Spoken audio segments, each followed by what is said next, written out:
Sunday, what it was like kind of getting thrown in and playing as much as you did? I was prepared during the week. We do a really good job here making sure everybody's ready just in case. And there should be no drop off when you go in the game. So I was ready when my number is called, and it's fun to get back out there and play and get to fly around with all the guys.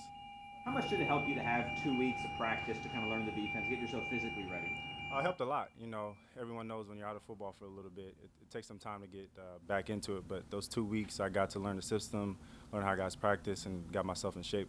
This is a situation you were actually in before pretty recently with the Ravens, right? Like you were on the Jets last year, and then you got cut, and then you were on the practice squad for the Ravens, and you got that late call up late in the season. How much did that experience kind of prepare you for this?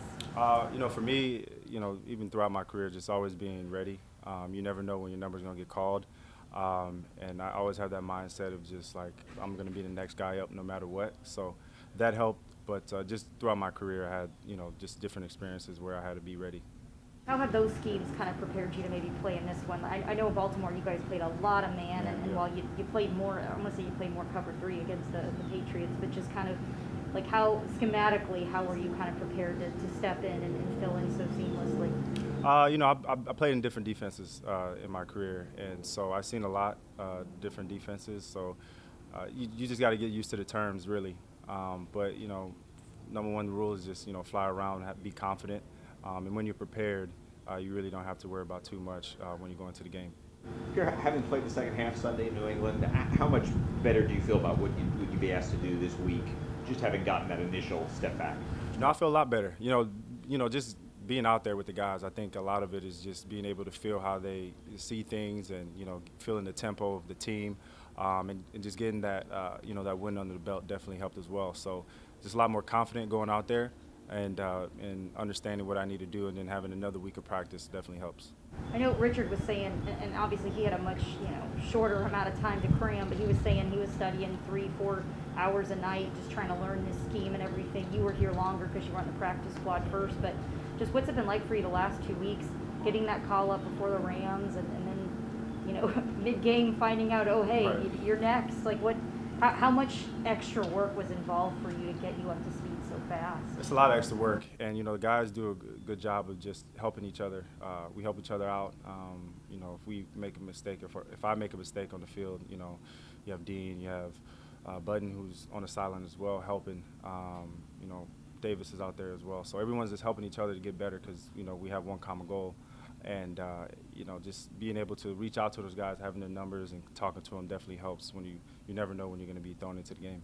How many extra, do you have any idea how much studying you were having to do every night just to try to, because you weren't with this team Right. during camp, you kind of have to learn the Cliff Notes version of the defense. Yeah, it's a lot of film watching. So I try to get extra notes because I wasn't here in training camp. So try to get the training camp notes. So we get done 4 or 5. So studying for another 3 hours just so I could be comfortable when I go into practice the next day. And we walk through a lot, which helps a lot. So you see it multiple times before you actually practice. You're like living out of a suitcase, I could imagine right now. Right. Yeah. That's part of it. I get to travel, get to be in a great city in Tampa. So it's a blessing to be able to continue to play. Coach Arian said that he talked to Chuck Pagano, who gave you a good. He said that's all I needed to hear. That was a good time of your life, right, in Indianapolis when you. Oh yeah. I had it. It's one of those things. I got cut from Seattle, and I was able to get picked up right away, and played 3 years there. So I had a great time, great experience, and definitely just kind of resurrected my career in moving forward. There's a lot of sacrifice in this job, right? And especially with family. Your family, of course, came from Haiti. You end up in not a great part of St. Louis. Division II. Can you just take us through your journey and just how you have managed to arrive here and still be in the league participating like this? Yeah, being a Haitian immigrant, like you said, went Division II, got drafted. I tried to surround myself with the right people. I stayed positive. I continue to believe in myself. And I've been through a lot worse things in my life. Football is easy.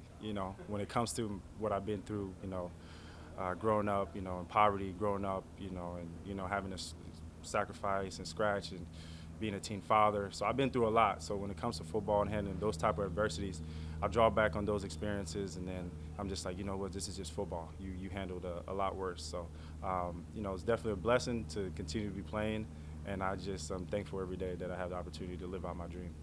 Late in the game, you jumped one of those routes. Were you thinking interception or just knock it down? Oh, interception. I was thinking interception. I mean, they ran the same route twice, so I was like, if they do it again, I'm gonna try to go out there and jump it. And it's just, you know, it's a calculated risk. When you had to be DB, you have to have confidence in yourself. So I believed I was gonna be able to make the play, and I jumped it when I saw it. How old were you when you became a dad? I was 16. How many kids you have? I have 3 kids, 2 girls and a boy. Football adversity just probably pales in comparison to that kind of life adversity. Oh, yeah, absolutely. You know, I was a kid raising a kid, and you know, I always owe it to my parents and my friends that stuck around with me to help me. They never let me forget what I wanted to do, and they always helped me, you know, continue to chase my dream. And I just owe a lot to, you know, the people that helped me stay positive and never let me look, you know, on, you know, that part of my life. What did that final drive for you guys, what did that do for you, like feeling like a member of this defense? Because it was really close there at the end, but for you guys to get the stop when you did, you put the heat on Mac Jones, and you know, you forced a really long field goal attempt that ultimately they couldn't kick the field goal. So just like, what did it mean for you to be part of such a close victory like that, knowing that you guys on defense were the difference maker? It means a lot. You know, this is the first victory that I had as a Buck, and just seeing all that hard work be put together. You know, football is a game of you know, inches and, you know, the final second, and just being a part of that and being on the field and being able to contribute definitely means a lot.